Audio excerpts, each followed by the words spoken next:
America's founders are calling. It's your opportunity to respond. This is the Liberty Brief Podcast with your host, Robert Melso, featuring Dr. Thomas Giordano.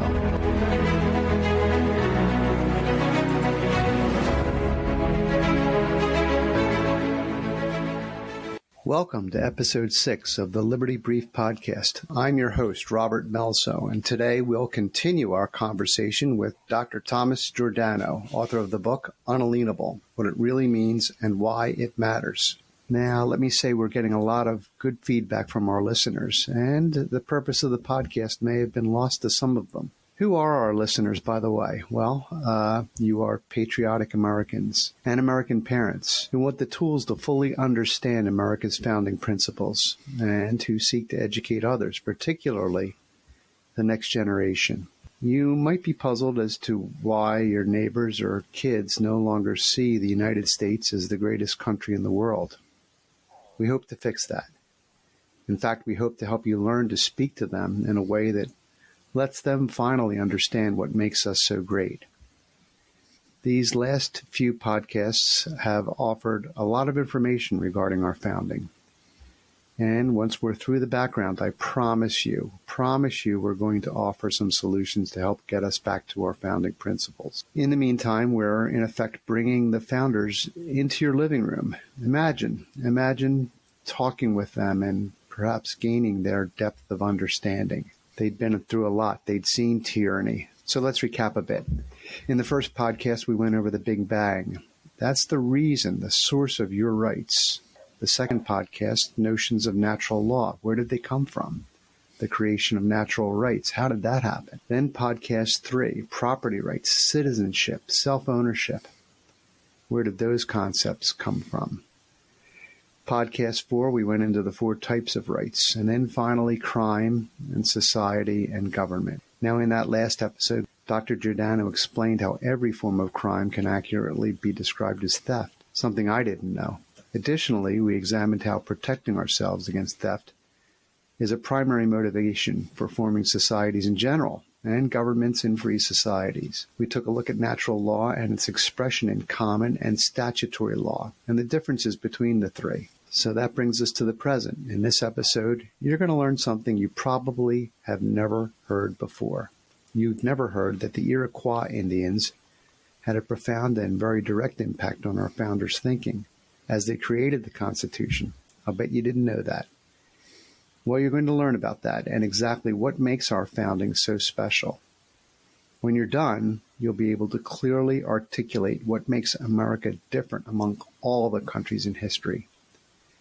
We're going to talk about that uniqueness and the U.S. Constitution and why it's exceptional among the charters of any government, and it's the greatest human experiment of our species.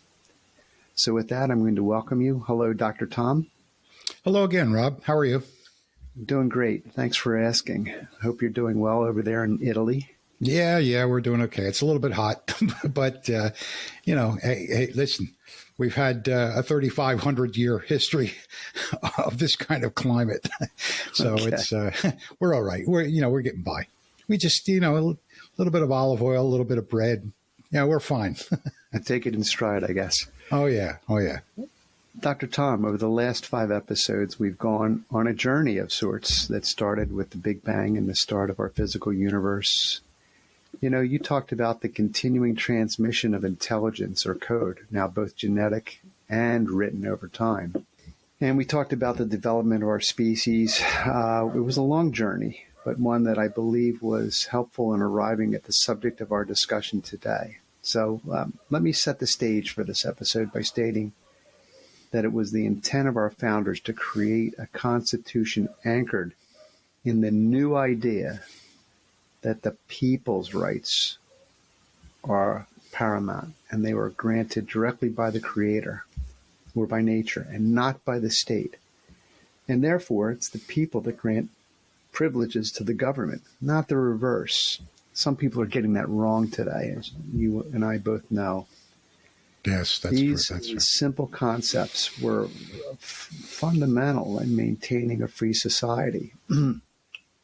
But you and I can agree, I think, that these notions have been converted to theory into practice through the creation of a well-reasoned, solid charter for government. The Constitution of the United States of America is that charter. Now, I think we've all seen that slowly, over time, there's been a departure from these concepts. And we talked about that in the last episode. Ever-increasing legislation based on ideas that are frankly antithetical to our founding principles, well, they've made us vulnerable to a reversal of the roles, giving government more power and individuals less. As a result, our unique American idea of governance is facing some problems today, let's face it. Would you agree with that assessment, Dr. Tom? Oh, yes. I would agree that we are facing some existential problems. When I see, I look at this as though I were looking at a patient. And what I have to do is try to find out what the cause of the illness is. But in order to understand when a patient is ill, you have to understand when he is, sound of body, sound of health. But yes, I would agree completely with you. The early generations of Americans pledged their lives and their fortunes to the causes of liberties and restricted government power.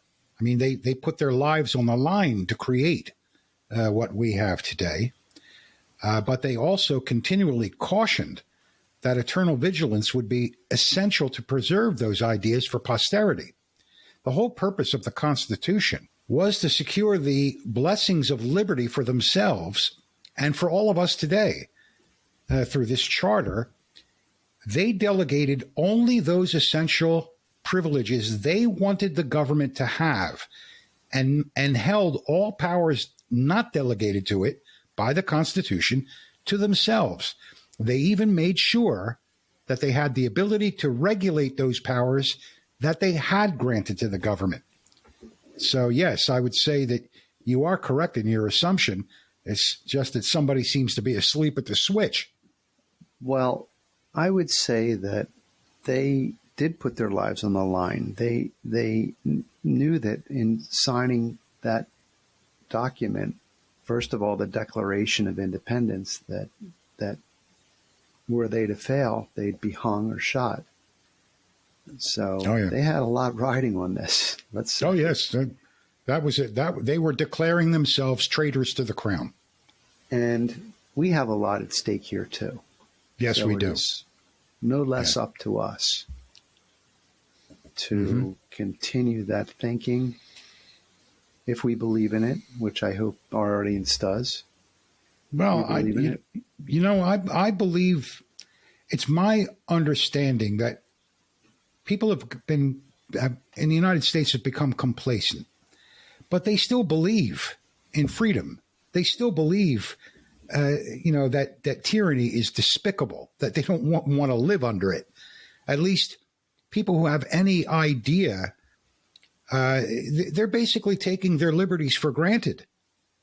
And as we mentioned in a previous podcast, you have to regard your liberties and your rights, and your freedoms as though it were a physical property that can be taken from you. So yes, you're right. We are facing several problems. You can see it just listening to what they call the news in the United States. Okay. Let's back up a bit. Can you set the stage for exactly what was confronting the drafters of the Constitution once the dust cleared from the Revolutionary War? Sure. Well, as you just called it, it was a revolution.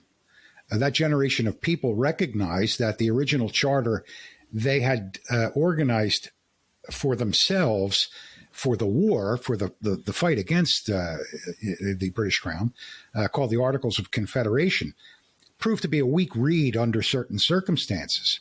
They now found themselves with a blank slate in a dangerous world and clearly understood that our common defense was stronger united then divided.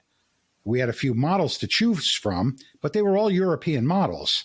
Either a new monarchy, set up some kind of a kingship, a new democracy, or a representative republic. Now, the new federal government had to satisfy certain criteria. Its mission was alluded to in the Declaration of Independence and clearly spelled out in the preamble of the Constitution. So they really knew where they wanted to go. They knew what didn't work. Yes.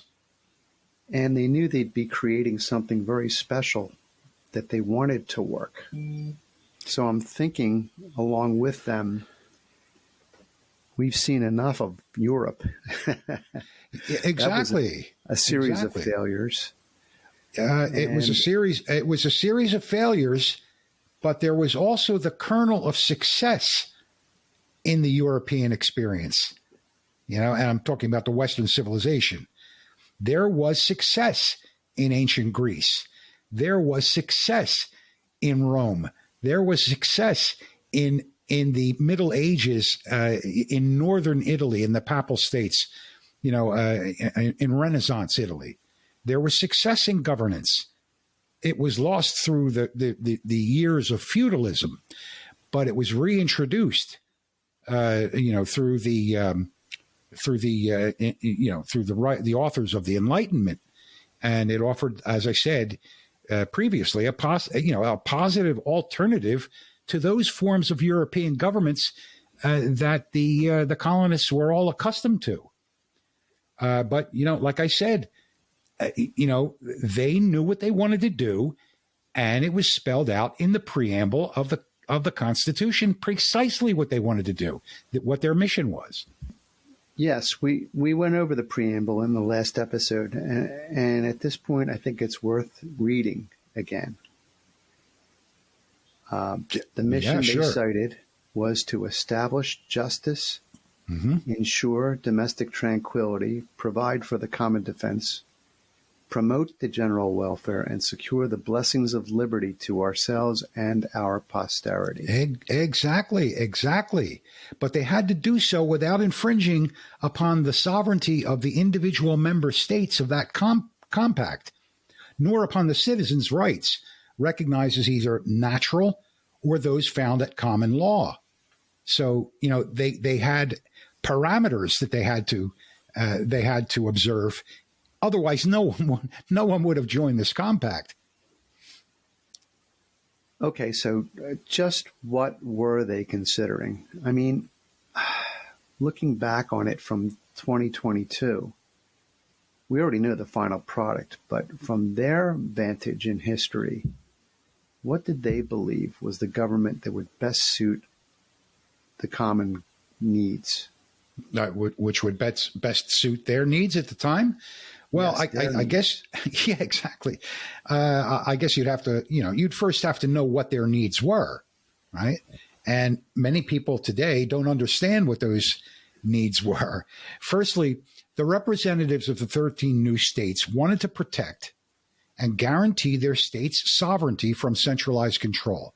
This concept had never been tried before, okay? They still had the taste of being dominated by an absentee king in their mouths, and they wanted nothing to do with that. All right, so they ruled that out immediately. I mean, it would have been easy for George Washington to be named the King of America. Okay, but we already got rid of one. So, it would have made absolutely no sense to replace one tyrant an ocean away with a tyrant in your own backyard. Made no sense whatsoever. Secondly, they were well aware of the Greco-Roman history of governmental structures, their flaws and their benefits, and their requirements. Added to this was a deep respect and admiration for the minimal order of governance that they had observed in their dealings with the Iroquois Confederacy of the Six Nations. In your book, Dr. Tom, I remember reading about the Iroquois Confederacy. And I have to confess, I had no idea that these Native Americans were inspirational to the drafters of our Constitution. Oh, yes. And the Articles of Confederation before it. You see, Rob, let's not forget that the European newcomers to North America found themselves thrown into an environment that could easily have been describing Europe thousands of years before. The Native Americans were involved in constant and vicious warfare with one another. It was no idyllic paradise that many people are led to believe. They were just transitioning as a people from nomadic hunter-gatherer tribes to agriculture. They were beginning to unite tribes by common languages into nations. Trade between them and the European powers was expanding, and European politics between the French, English, and Dutch was further complicating their own internal conflicts. In other words, they were allying for commerce with each of them. They had to take sides so there were proxy wars in the colonies, in Canada, what is now the United States, because of what was going on in Europe.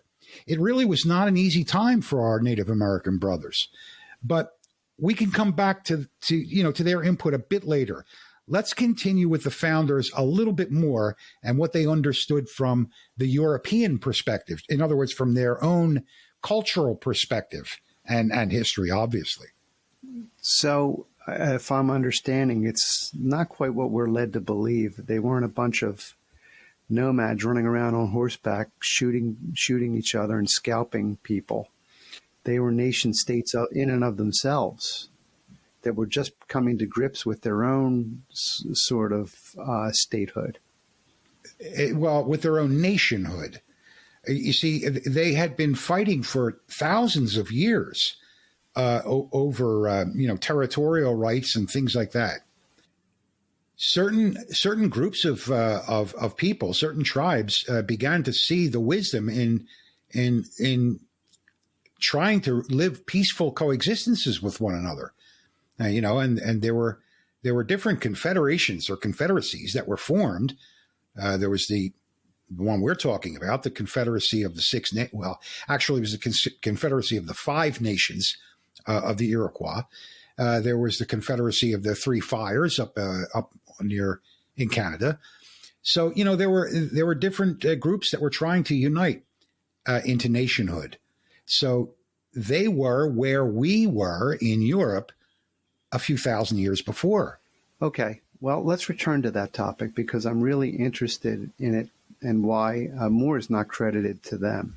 All right, we'll return to them because they're worth mentioning.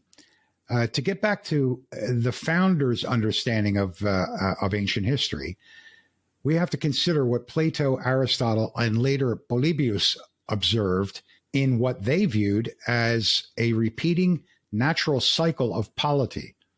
They determined that there were 6 forms which rotated over time. Now, we have to remember that during the Age of Heroes, before the Bronze Age collapse in 1177, there were kingships and tyrannies in Greece. The collapse wiped the slate clean, and the kingdoms, both great and small, broke apart and dissolved throughout the entire Mediterranean world. The diffusion of independent polis was as good a laboratory as you could imagine. From about 800 BC to about 300 BC, and after the Roman invasion, the ancient Greek observers noticed a form of rotating expressions of governance. One moment, Dr. Tom. I know who Plato and Aristotle are, but who is Polybius? I don't know that guy. You don't know that? Not many people do. I mean, it's not a common household name like Plato or Aristotle or even Socrates. Polybius was a Greek historian born in Megalopolis, Arcadia, Greece, around 200 BC, and was the son of an Achaean statesman called Lykortas, however they properly want to pronounce it. With the Roman conquest of Greece, he was deported as a political hostage to Rome in about 168 BC, along with many other distinguished Achaeans. He spent 17 years in Rome, and while there, he became a mentor to Scipio Africanus the Younger. And soon after his political confinement ended, he accompanied Scipio on the campaign against Carthage and witnessed the destruction of the city. But he's best remembered for his voluminous history of Rome. It was approximately 40 volumes. For our purposes, his book 6 dealing with the precise description of the Roman Constitution is what is of interest to us. In it, he also reviews the natural cycles of polity, which pretty much align with Plato and Aristotle. Okay, Dr. Tom, I have to ask you why you think that our founders had a knowledge of classical Greek and Roman thought. I mean, how can you be sure that they were drawing upon those ideas? Oh, it's quite simple. Aside from the considerations of major authors of the Enlightenment, which were well read, aside from the fact that they had derived their ideas from the ancients, the education, the liberal arts education at the time, was designed to teach people to think for themselves. Now, this is going to sound a little bit odd looking at our education today, but the curricula included courses in rhetoric, logic, mathematics, geometry, and so on, but also in the classics. A university degree was conferred upon the required ability to read and write Latin, ancient Greek, and Hebrew. Today, the liberal arts education has degenerated into telling students what to think rather than how to think. The true classical education doesn't even resemble what our founding fathers would have acknowledged as a proper didactic education. Now, I really don't want to get too sidetracked here, but if we look at education, all right, there were 9 chartered institutions of higher education in the 13 colonies before the Revolution. 7 of those 9 we now call Ivy League, Harvard, Princeton, Yale, the University of Pennsylvania, Columbia, Brown, and Dartmouth. All right. Cornell University was founded in 1865 and was added to the Ivy League list. Now, you may notice that all of these institutions were private. The 2 other colonial colleges are not in the Ivy League and were founded privately, but are both now public. They are the College of William and Mary in Virginia and Rutgers University, my alma mater, in New Jersey. So to answer your question more succinctly, every one of these colleges had distinct religious affiliations, and each was instituted to spread the moral instructions of the Judeo-Christian worldview according to their Christian sect's philosophy. So that's where these people became, let's say, exposed in the natural course of education to the ancient Greek and Roman classics. Well, where's Penn State in there, my alma mater? I don't see it. I don't know. You would know more about that than me. Well, they weren't chartered until 1865, so I guess we'll give them a pass. Okay. I don't think Rutgers has a good football team either, so yeah, we've got that going for us. To tell you the truth, Rob, I couldn't tell you. I never paid attention to football when I was at university, but we did have the second best biology department in the United States, for a state school, Rutgers University was once called the Queen's College. Okay. But it wasn't named for a Queen of England. It was named for a Queen of the Netherlands, Queen Charlotte. And it was a Dutch Calvinist school, so they've come a long way. I didn't see anything related to Dutch Calvinism at Newark College of Arts and Sciences when I studied. But there you go. I mean, Harvard and Yale, Princeton, they were practically seminaries. They gave out PhDs in religion. They've degenerated a long way. I was unaware of those requirements for graduation. Latin, ancient Greek, Hebrew. I guess if you wanted to study the Bible, those are 3 languages you'd want to know. But it doesn't seem to leave much room for critical race theory. Well, how did they ever fit that in? Well, you don't have to answer that question. Yeah, well, critical race theory is a bunch of crap. That's it. They didn't need to fit it in. It's a lie. It's a complete lie But in any case, we can get into that some other time. Okay. There was as little time for that as there was for lesbian dance theory. So you're saying they weren't attempting to indoctrinate them as much as they were attempting to let them learn the languages and to more or less form their own opinions? Oh, absolutely. You know, the purpose of education, and then later public education, you know, kindergarten through 12th grade, was to prepare well-thinking, well-reasoning citizens to become assets of our constitutional republic. That was the purpose. So you parents out there that are listening, just remember, they're supposed to learn how to think, not what to think. Absolutely. You might use that in your next talk with them. Exactly. You know, all you have to do is look at the curricula, look at the books that these kids are reading. It's It's pure indoctrination. It's the old propaganda tactic that was used in so many left-wing organizations. You know, you tell a lot of little truths surrounding a big lie, and people begin to believe that the lie is the truth.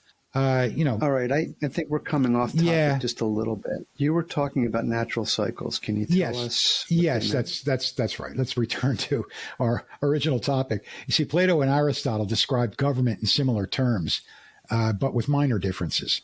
If we start with Plato, he talks about 6 forms, 5 regimes, and 1 ideal form. Now, if you're interested, you can go read in Book 8 of his Republic that he lists them, all right, as aristocracy, teamocracy, oligarchy, and good and bad democracy, and then tyranny. And then he muses about an ideal mixed republic or ideal polity. Can you define timocracy? Yes, timocracy it was in Greek, they would have said demokratia. Demokratia means the power is invested in an honorable person. Now, they considered an elderly, honorable person who lived a virtuous life, who strived for virtue, as being wise. Okay? So it was like a double connotation that if a person had lived an honorable life and a disciplined life, he was wise enough to rule. How does that differ from oligarchy? Oligarchy is a government run by the rich. All right. Now, Plato and Aristotle both saw this as a detriment to the people because it was just rife with corruption. These people were corruptible, and they were corrupting. They could corrupt people below them to get their way done, and force the government to bend to their will. The trouble with timocracy, I see, is that even if you come up with a couple of wise people to run your government, you'll eventually run out of wise people. Well, wisdom, let's put it this way. Wisdom was based in the Greek ideal, was based upon agedness. You know, and basically they would look at a 60-year-old man as an ancient man, and say, well, he's lived long enough to be wise. But never forget that the underlying assumption was that this wise old Greek had what you would call philotimo. Remember we discussed this before? It was a love of honor, and he was honor-bound to be virtuous. All right. I know many of us have an idea of the meaning of these forms of government, and you've already described timocracy and democracy and so forth in the previous podcasts. Well, democracy, at the very least, as meaning people power. Can you give us a brief description of the others and what it meant to the ancient Greeks? Possibly tell us what the terms actually translate into English? Sure. Well, there are several things we have to go through, actually. Okay. Let me first state that all 3 of the people that I mentioned used similar terms for the most part, because they were all speaking Greek. All right. I'll see if I could clarify their positions in a brief way that anybody can understand. And I'll give you the English translations, because knowing the definition of the word is very important to understanding. All right. So for brevity, Plato uses a standard of desirability and arranges the 6, which exclude the ideal polity, into pairings. Okay. Kingship, tyranny, aristocracy, oligarchy, and good and bad democracy. Okay? Aristotle orders his observations according to similar bases of rule. In other words, whether they were good or bad. Now, his classification is kingship aristocracy, polity, democracy, oligarchy, and tyranny. Plato doesn't really name the bad democracy other than to call it demokratia paranomos in Greek, okay? Which basically means evil democracy, okay, or bad democracy. Later, Polybius, though, gives it a name that we would know today, ochlokratia in Greek, and it means mob rule. So Polybius reiterates Aristotle's views and then adds that kingship arises from a natural despotism or a monarchy and degenerates into tyranny. Aristocracy degenerates into oligarchy, and democracy degenerates into mob rule. I think we're seeing elements of mob rule come to the forefront today, or an attempt to make that the standard. But I won't go into that just yet.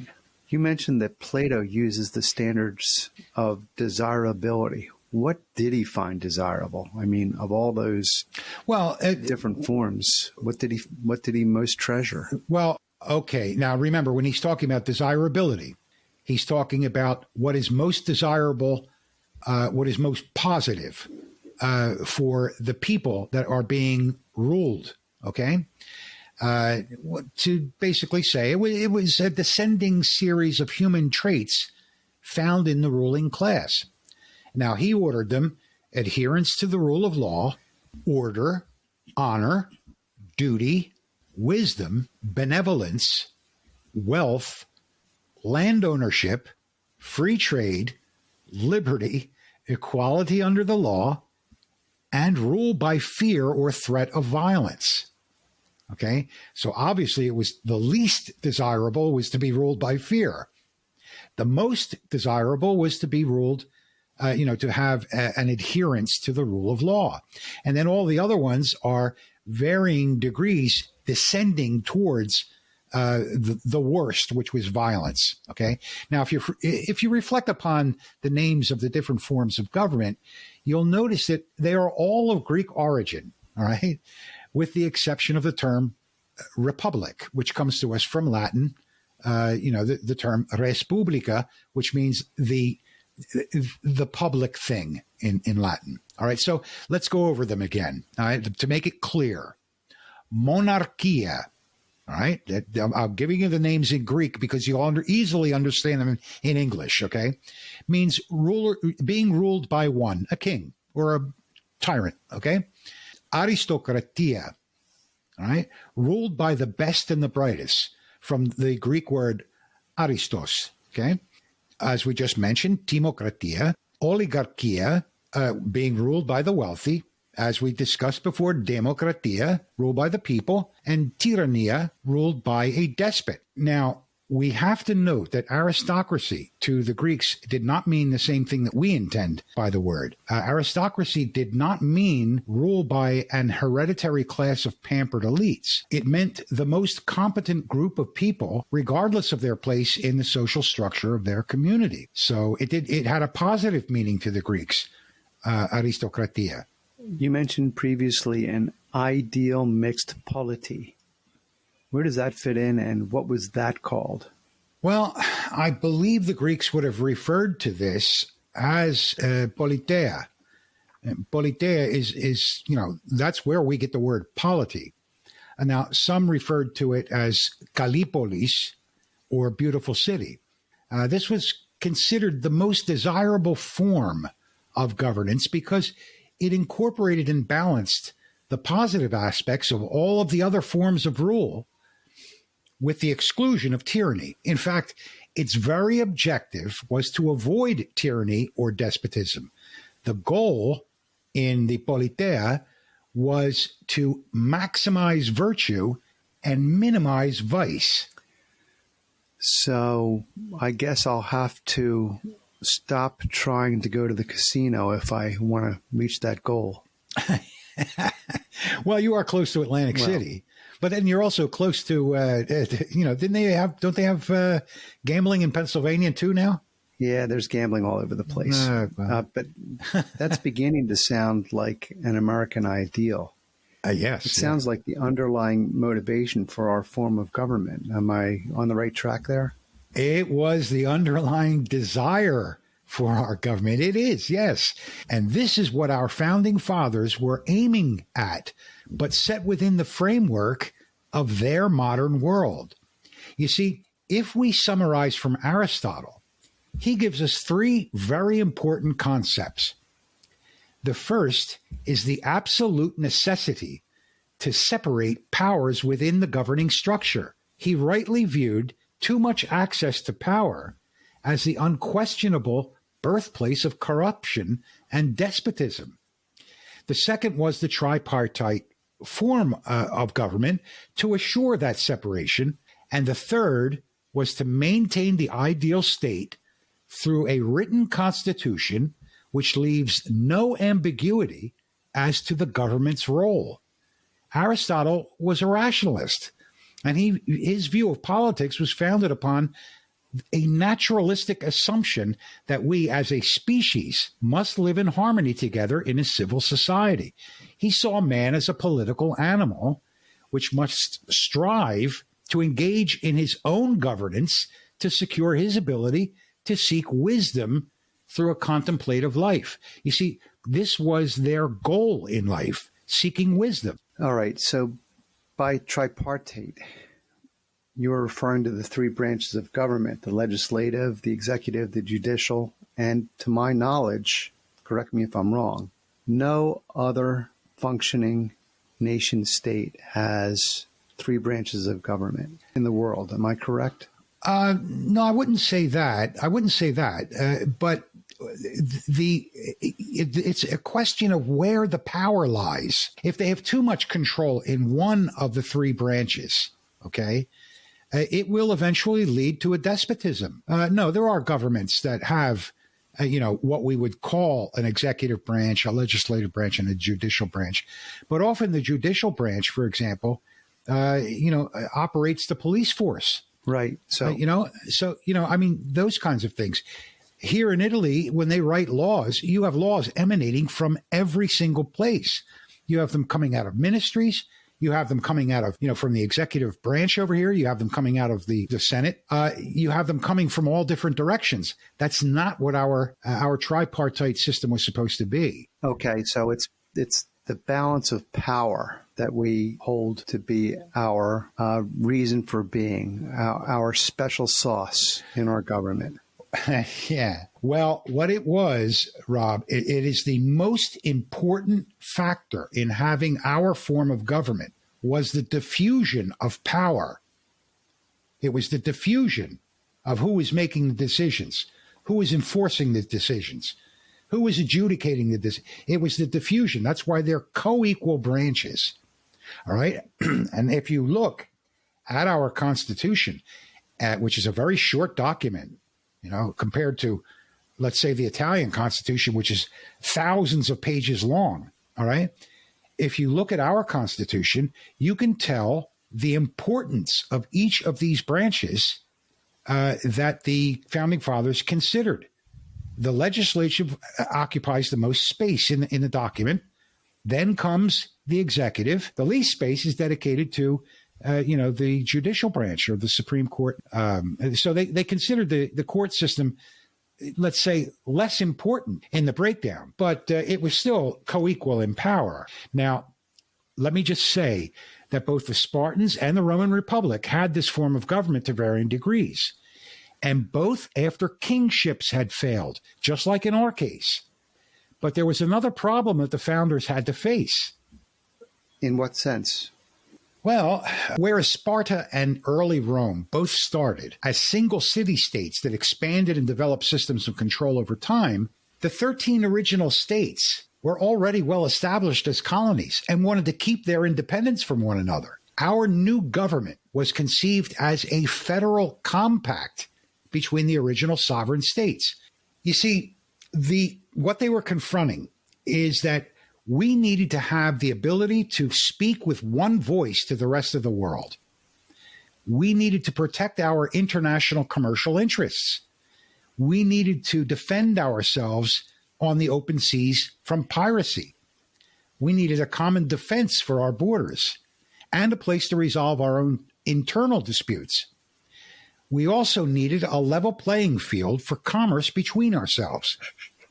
It was for these reasons that Benjamin Franklin insisted that we turn to the wisdom of the tribal leaders of the Iroquois Confederacy of the Six Nations for advice and counsel.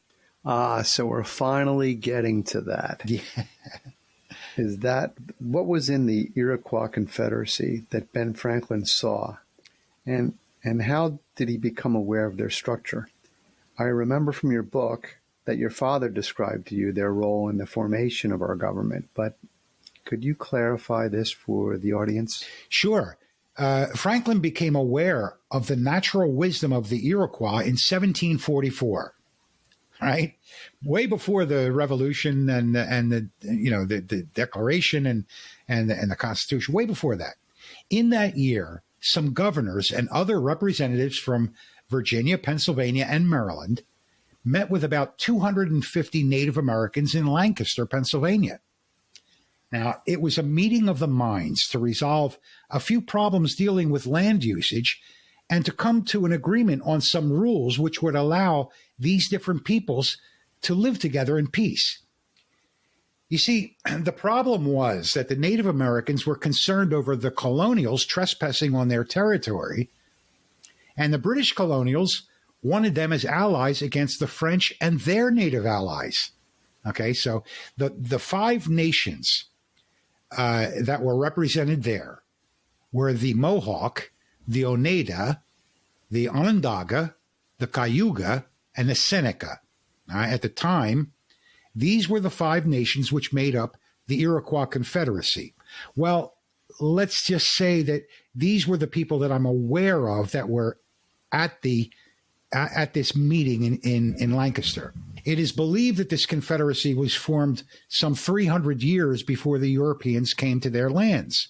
Sometime in the 1720s, the Tuscarora Nation would also join the confederacy. But as I said, I'm not sure that they were represented at this meeting. When the treaty was arrived at, Franklin was charged with printing and publishing the proceedings. He was a young guy in Philadelphia, and they handed over the minutes of the meeting to Franklin so that he could publish them. Now, reading what he was about to print, he recognized the truly great wisdom of an Onondaga chief called Canasatego. It was the first time that the British colonists were exposed to federalist ideas. Okay? They had never heard of federalism before. And it was a solution to a simple question. How can we create a unifying bond between different peoples, especially for a common defense, while maintaining each state's independence in matters of self-governance? In effect, in 1744, Canasatego provided an answer for a question that wouldn't be asked until about 30 years later. So this is the meat of the podcast.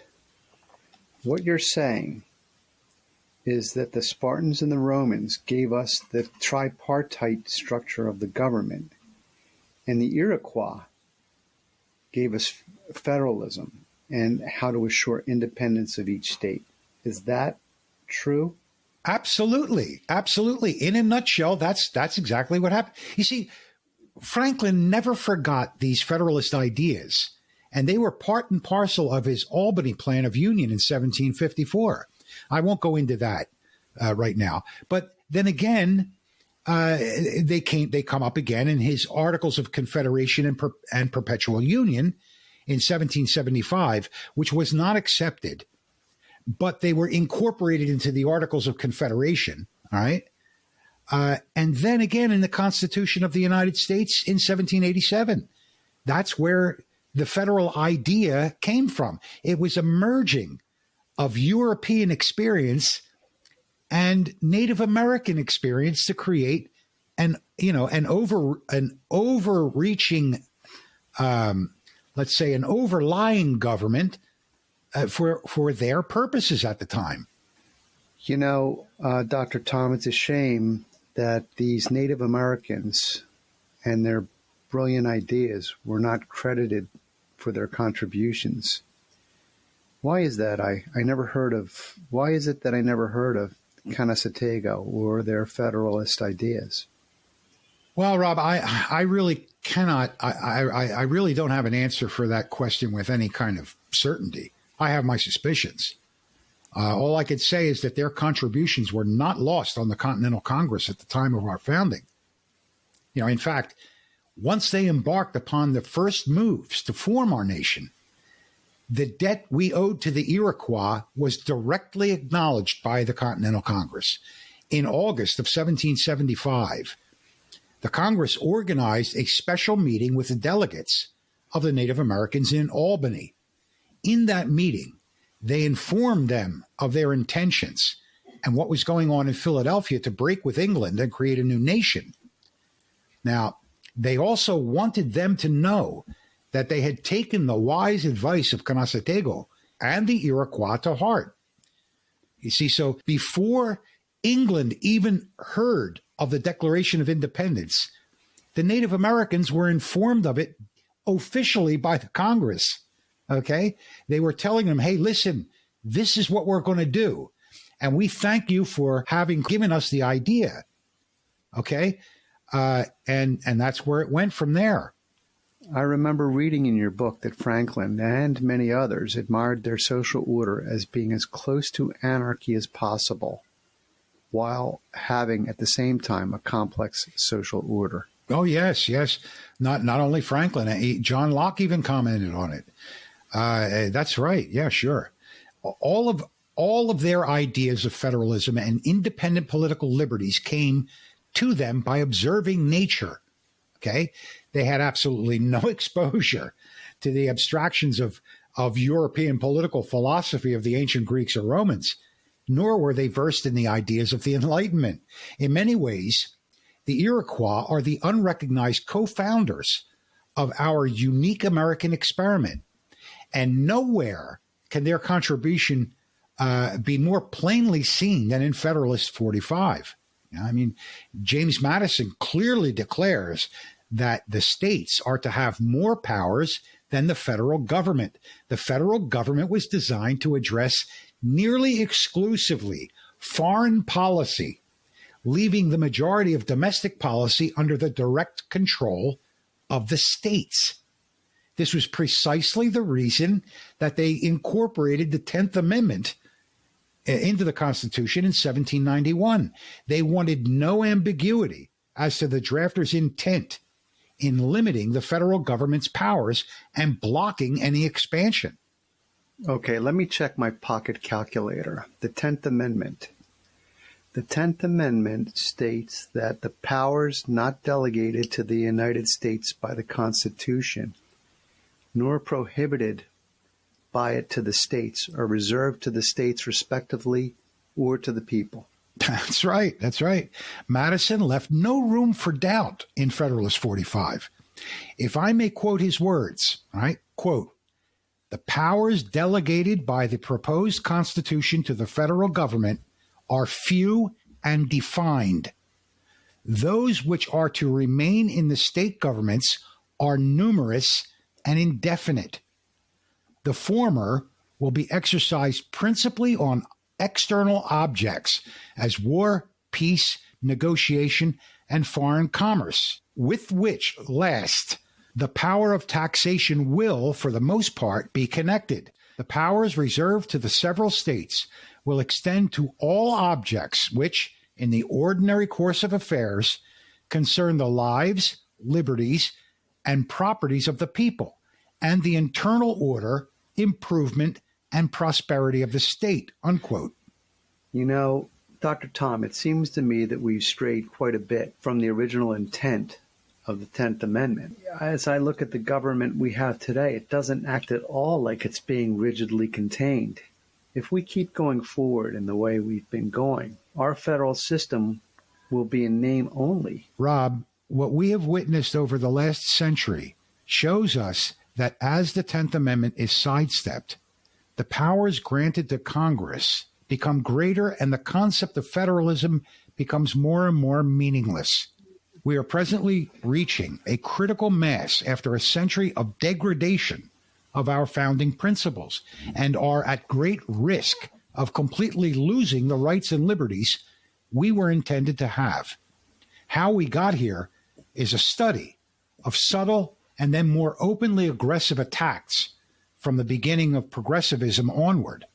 Dr. Tom, as I think about this, a lot of this has to do with the decay in the education of our youth. The ignorance of the institutions set up within our federal government for their own protection is mind-boggling. I hear college students, even elected officials, talking about eliminating the Electoral College when their candidate loses. They talk with straight faces about increasing the number of senators to reflect the state's population because, well, in their minds, it's not fair that less populated states have the same 2 senators as the more populated states. Then they threaten packing the Supreme Court when decisions come down that they don't like. The list just seems to go on and on. Yeah, you're right. The ignorance of college students can be corrected with a truthful education. Stupidity can't. Okay?